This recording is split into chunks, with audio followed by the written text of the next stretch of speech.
Mic test.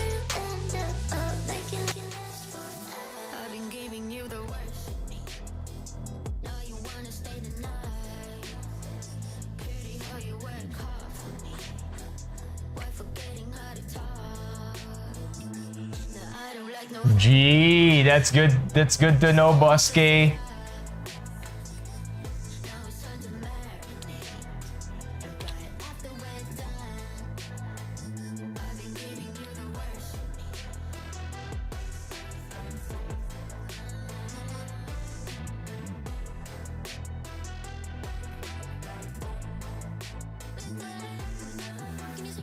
What's up, Reds? Makita tayo sa YouTube. I'm going to be talking about only a few things today. But among them, yung toothbrush issue. So, di ba pinapag-toothbrush ang mga estudyante ngayon? That's one thing we're gonna talk about. The other thing is Vong Navarro. So magkita-kita tayo sa YouTube. I'm currently live there.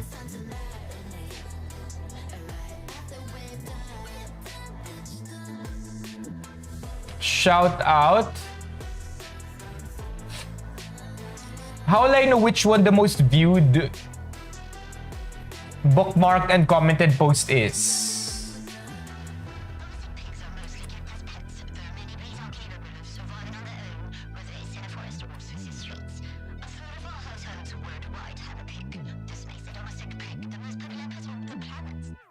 Oh! Sino mag-shoutout? Ako? Hey, John.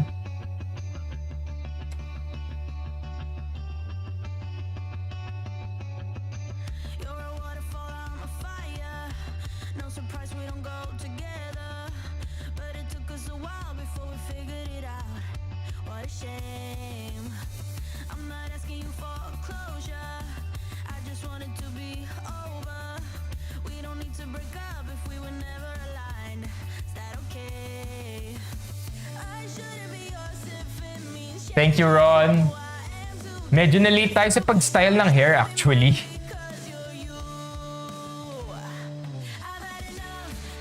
Hey, Maureen.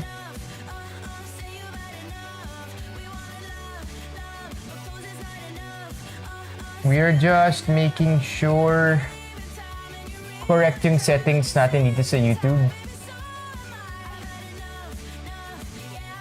Parang feeling ko may mali akong ginawa. But anyway, lahat po tayo dito ngayon sa TikTok. I hope to catch you over at YouTube. I am live there. We will be talking about mga trending sa internet ngayon. So all the photos, all the videos, I hope you get to see also when we show them on YouTube. Kasi dito sa TikTok, limited lang tayo sa voice ko and sa kung anong sasabihin ko. Whereas on YouTube, andun lahat ng photos and videos. So I hope to catch you there. Wala pa tayong viewers ngayon sa YouTube.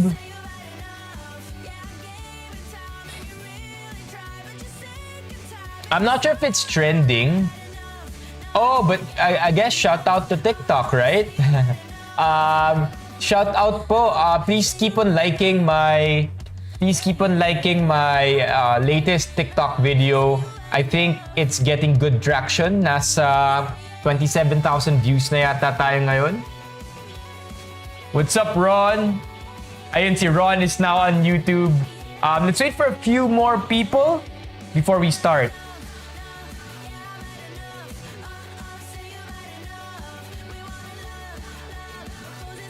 Renly, I love it. Perfect attendance, Renly. Let's go.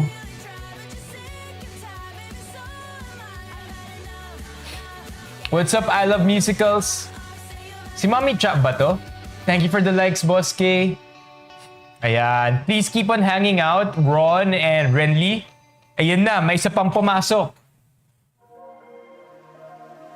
Jake is here. What's up, Jake? Oh, ibahin ko kaya yung... Thank you. Please keep hanging out here. We'll start in about 5 minutes. So Jake, Ron, Renly, thank you all for being here. Topics natin tonight will be going around two things mostly. public schooling, and Vong Navarro.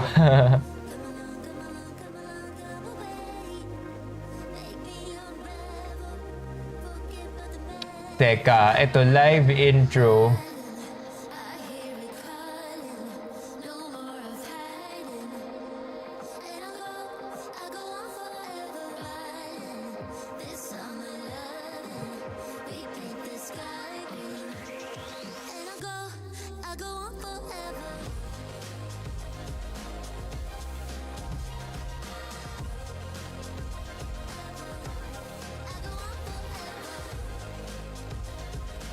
Okay, we have one more here. Sino to? Sino pa tong naandito?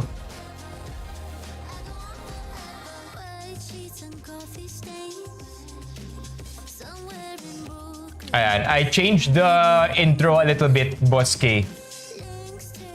4 minutes, and then let's start. Thank you for the follow, Chaldy.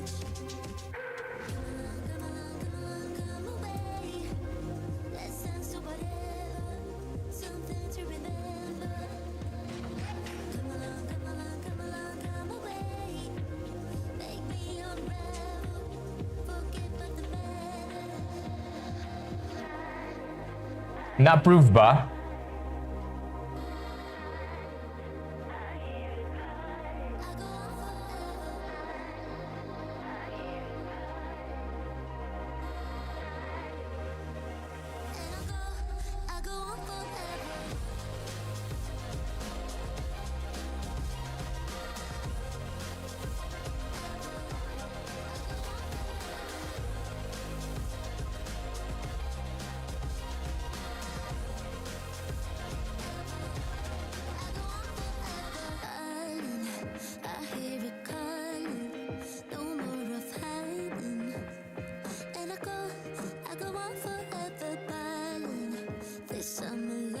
I'll answer that question, Ron, in just a bit. 3 more minutes, and then let's start.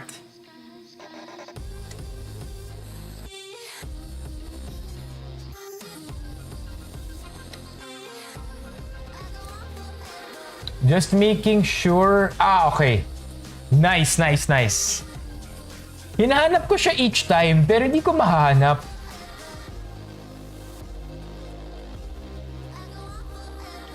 Share more. Is it in the more? Ayun, live intro. Yan. 2 more minutes.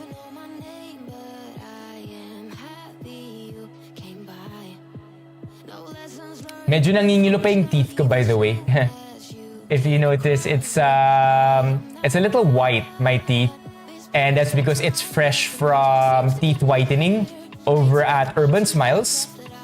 My favorite dental clinic, of course. And it will get back its natural whiteness, or mas magmumukha siyang natural over the next 24 hours. Right now, it's still looking a bit weird. I don't like it, honestly. Ganito kaputi. It makes me feel like walang kulay yung ngipin ko. But as always, that's what it looks like on the first day anyway. No, Ron! You know why? Because nahanap ko yung tongue cleaner ko.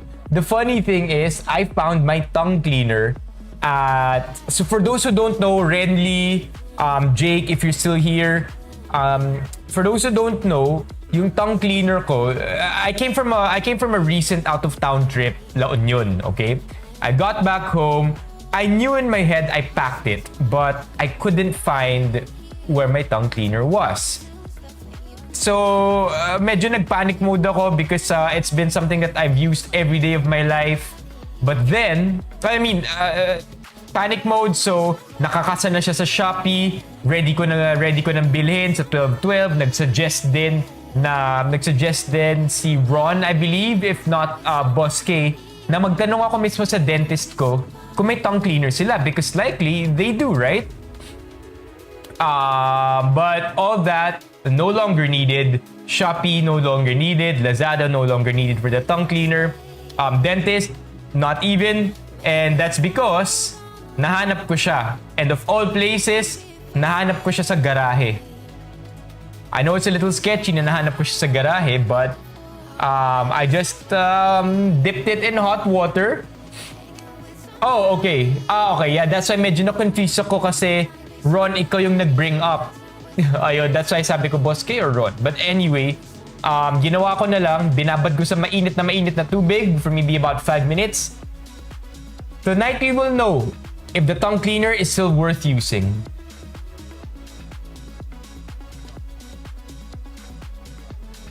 Okay, thank you, Boss K. Alright, so everybody in TikTok, I hope makalipat kayo dito sa YouTube.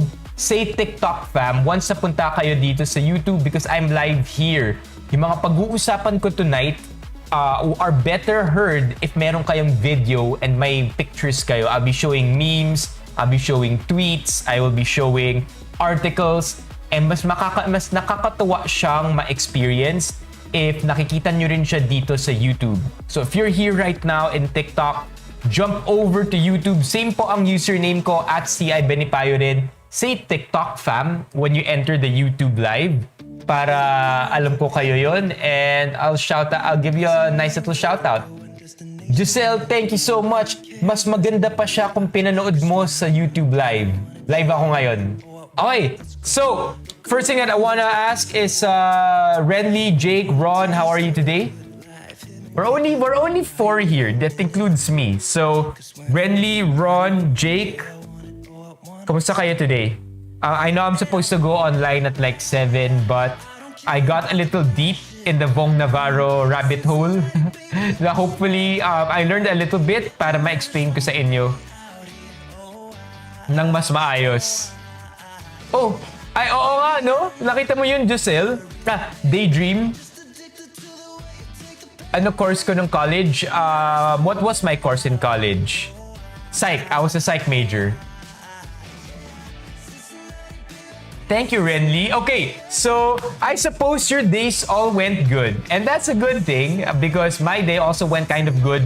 Medyo puyat lang because last night, right after going offline, sobrang dire-diretsong nag-work. Almost slept with the sunrise. Almost slept my sunrise na. But I had to wake up early because I also had a dental appointment like I mentioned earlier. And went to the gym. Always a good thing to go to the gym. And now we're here. So I like it. 5 na tayo dito. Sino yung panlima? Press 1. Who are you? Say TikTok fam kung galing kang TikTok.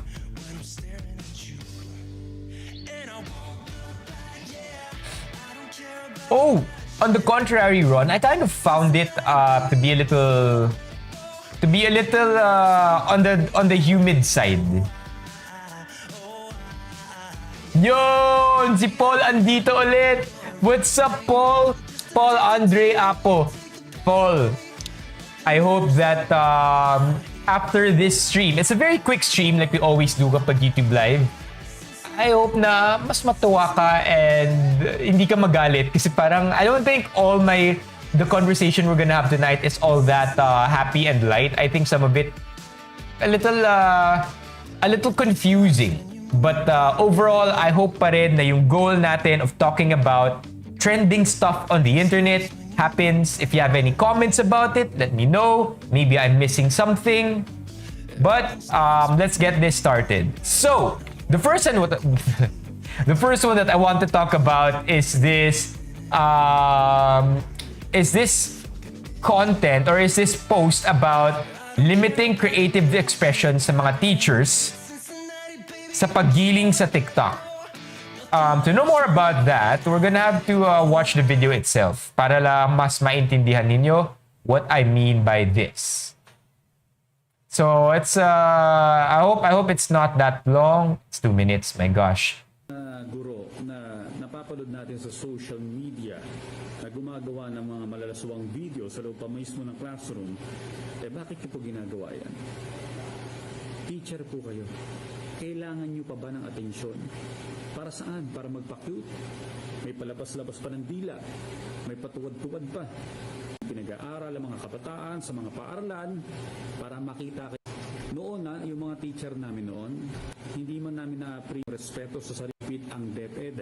At hindi kayo pwede basta magsasabi. All out tong teacher na to. She's just going at it. Boom! ang DepEd. At hindi kayo pwedeng basta magsasayaw ng kalaswaan. Yan ay dahil ang nature po ng trabaho nyo requires decency para matuto ang mga kabataan ng tamang edukasyon. Alright, so right off the bat, I'm gonna have to say, I agree with this. I have to agree with this. It's a very simple, it became kind of viral because of how silly it is. And silly things often just have a silly solution, a simple solution to them. And yeah, sabi ni Paul, totally agree na di dapat sa ginagawa sa classroom, lalo na kung naka-uniform pa. And that's exactly my opinion also. It honestly doesn't matter what kind of TikTok dance you do. Even if you're a teacher, okay lang. Kahit mag-whack challenge ka pa, that's totally fine too.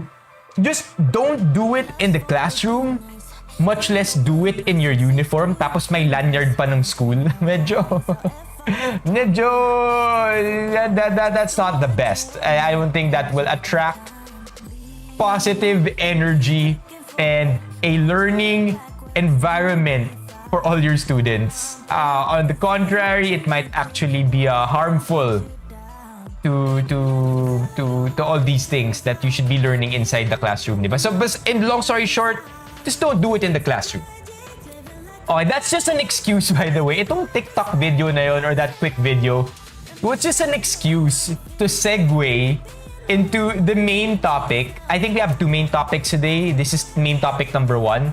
It's just my excuse to segue into the main topic of, you guessed it, the toothbrush drill. So if you have not heard yet, about 5 days ago, sinabi ng DepEd na isasama na nila ang peace building in the curriculum, which apparently includes a toothbrush drill. So let's read a little more about this because we don't want to take this out of context like I think media did. So sabi ng media, DepEd is working to include, let me zoom this one for you some more. DepEd is working to include peace building in the K-12 curriculum according to the Vice President. This will be dubbed as a national culture of peace.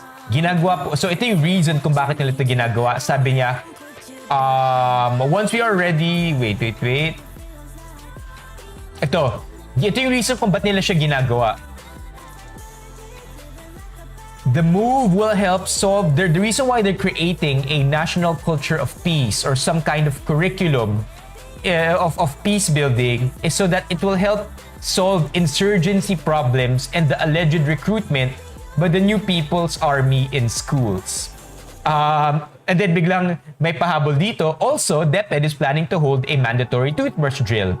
Yung toothbrush drill naman daw ay isa sa mga components na gusto na namin nakaparte ng ating national culture for peace. Doon tayo magsisimula sa pagturo sa ating mga kindergarten children kung ano yung pagsunod sa drills and pagsunod sa utos by learning how to properly brush their teeth. Naturally, the internet lost it. They're not, kumaga, it has meme written all over that. So now we have this meme that is also our cover photo. Eto. I think there's a lot to learn from this, especially the way the media, I feel, took it out of context. And then also we have this one. Toothbrush drill is supposedly for peace building, pero mismong si Sara Duterte ay nanapak. That meme is definitely just to troll, I think. I'm not sure if this. There you go, another meme. So, ang daming meme that came from this because now you have something like the peace building curriculum, and then biglang toothbrush muna tayo. So, I'd like to think that the peace building curriculum is more holistic. Mas marami pa tayong pwedeng pag-usapan doon. And then the media just decided to get, may sinabi siya about toothbrush, idikit natin sa peace building curriculum. I think it's not a complete story the way the media is portraying it. But I'd like to say one thing about this. If we're talking about public attendance in school, if we're talking about school attendance in public schools, if we are talking about more participation by students, then I'd like you to know that toothbrush may actually be the solution for that. very simple also. I remember my professor, so this is another trust me bro source, but I remember my professor back in freshman year college, sabi niya, there was a study done by the school back then, by the school that I went to, sabi na ang number one reason kung bakit hindi pumapasok ang mga bata sa school is because they have toothache. So ang ginagawa nila, papasok kasi sila sa school to get free food during recess. After hindi na sila papasok. Has nothing to do with toothache really, but the focus here is bakit hindi na sila pumapasok, bakit hindi sila nagpapakita. And apparently, pag masakit ang ngipin mo, hindi ka napapasok sa school. It makes sense. I told somebody about this and sabi niya, oo nga, kung masakit ulo mo, kaya mo pa magtrabaho, di ba? Pero kung masakit ngipin mo, ayaw mo nang gumalaw. So, although this is not what the Vice President meant to say, I personally believe that the toothbrush drill may inadvertently help in creating more attendance in school just because better oral hygiene will benefit everybody. Diba? So, I don't know how... Oh! What's up? Hi, Javier! Hi, Javier and Diana. I don't know what...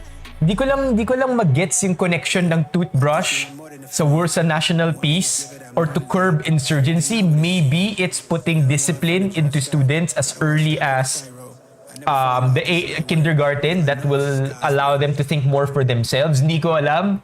But if there's one thing to get from this, it's the toothbrush will actually help students go to school. Kasi kung hindi masakit ang ngipin mo dahil maayos ka mag-toothbrush, papasok ka sa school, di ba? So that's it. That's one piece, or that's one part of the main thing we're gonna be talking about today. The other one is arguably more twisted, okay? Let me just open up everything here. So if you heard all the way back in 2014, so if you're familiar with this already as early as back then, ibig sabihin, you're quite old because a lot of people born in a lot of millennials or a lot of Gen Zs born after 2000 probably have not heard about this. So back in 2014, you probably already know this. Bong Navarro, the entire Bong Navarro case, right? So back in January of 2014, si Bong Navarro was beaten up. Apparently, it was very weird because on one, we have two sides of the story here. Sabi ni Bong Navarro, well, one, no, I was not there for other bad reasons. Andun ako dahil I was supposed to meet up with somebody. Inopakan ako and they tried to extort money from me. Right? But the other side of the coin here is that the men plus the woman he was supposed to meet up with, si Denise Cornejo, apparently is accusing Bong Navarro of rape. So, long story short, this did not go well. Take note, this was 8 years ago. And in February of 2014, let me just X this. In February of 2014, nagkaroon na naman ng isa pang alleged rape accusation si Bong Navarro. This was also dismissed. In April of 2014, the rape complaint filed by Cornejo was also dismissed. So, clearly at this point, Bong Navarro was winning. The narrative here is that, hey, tama si Bong Navarro, inupakan lang siya and wrongfully so, and they tried to extort money from him dahil he's a public figure. Right, diba? But weirdly enough, 8 years later, very recently, this September, biglang nakita natin sa balita na, let me just turn off my ad blocker here. Biglang nakita natin sa news na biglang inarrest si Bong Navarro. So that was an insane twist, right? Because you have the storyline go something like this. 2014, Bong Navarro gets beaten up. Statement niya is he's the victim. Denise Cornejo says no. there's a rape accusation here. I'm accusing you, Bong Navarro, of rape. Pero na-dismiss yung case ni Denise, and then na-dismiss din yung isang case against Bong Navarro. But then, 8 years later, September 2019, na-arrest bigla si Bong Navarro. He readily surrendered himself. So, now it's boggling the internet. Bakit ganon? And less than 3 months later, actually just today, fresh off the news 7 hours ago, Bong Navarro walks out of jail with a 1 million peso bail. So, I don't know what to make of this, really. All I really know is that there's not enough information for us to make good judgment on this kasi we have two sides. Apparently, one already won in 2014. Ngayon, humahabol yung isa. And then, ngayon, humahabol yung isa. And there's not enough public information, at least, for us to make a valid opinion of the matter. Trial hasn't even occurred yet, so we'll wait to see for that one. At this point, I'm just really hoping that justice really gets served properly here. We have two sides on the internet right now. One is saying that Bong Navarro is an actual piece of shit who deserves jail time. And the other side says, not a big fan of Bong Navarro. Let me zoom this one for you. Pero totoo namang ang daming inconsistencies sa pinagsasabi ni Denise noon. So I don't know which side you're on, but when it comes to cases like this, where we don't really know these people, let's just try our best to be as neutral as possible without bandwagoning just yet. Maybe if there's more information, maybe if there's more memes, then we can bandwagon. Diba? Ang gulo eh, kasi 8 years in the making tong drama na to eh. Wait, I think Yana sent, ano itong pinadala ni Yana? Are these, naka-zip na? It's hard to make a choice right now, but hopefully with more memes, we get swayed in the right direction. Of course, I'm not serious there.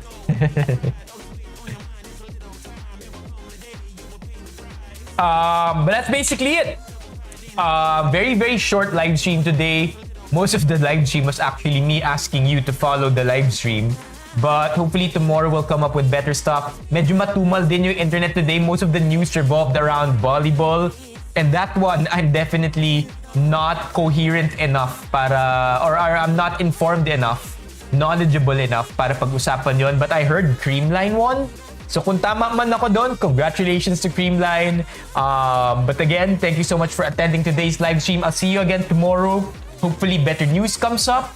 Maybe if the Bong Navarro story gets developed, we'll talk about that some more. But for now, this is where the stream ends. Thank you so much for watching. I will be online in Kumu in just a bit. So if gusto nyong, if medyo nabitin kayo dito, or if you wanna extend the live stream just a bit, hope to see you over at Kumu. Same username. Watch the video when this is done if you missed it or if you're late. I'll see you tomorrow again on YouTube Live. Bye! Bye, Renly! Bye, Ron! Bye, Paul! Bye, Yana! Bye, Javier! Bye also to Boss K over here on the other side.